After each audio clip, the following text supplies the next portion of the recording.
posting inflammatory or offensive comment online, aka flaming. Reflect on the consequence. Remember that what you post can have lasting effect on your reputation and relationship. Encouraging positive dialogue, promote productive discussing by asking questions and inviting others to share their thoughts and respectful manner. Respect other privacy by not sharing information, photos, or videos that others person may not publish online. Respect other people's privacy. Always considerate with information about others that you sharing. Photos of friends or work gatherings that you post online may seem like innocent sharing of your daily life, but other people may not want to disclose the details of their privacy lives on social media. Whenever you decide to share photos or video that includes other people, practice proper etiquette by asking them if they are okay with doing so. 4. Show good sportsmanship when playing online game. Whenever you win or you lose,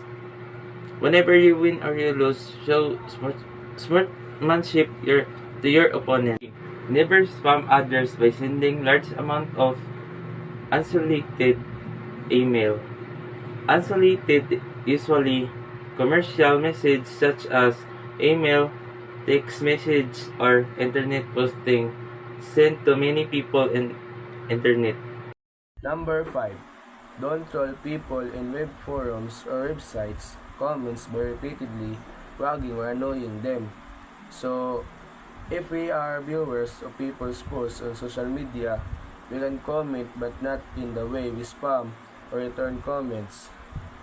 Number 6. Stick to the topic when posting in online forums or when commenting on photos or videos such as YouTube's or Facebook comments. So, when you post on SOCMED or make a comment, you should always focus on one topic. You can make two topics because it's confusing. 7. Don't swear or send offensive language. Number 8.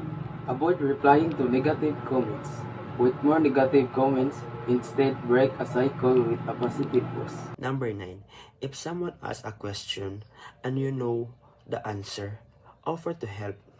Yes, I offer to help him because it's not bad to help if you know what you can help with him. Number 10. Thanks others who help you in online. Expressing gratitude to those who assist you online is important.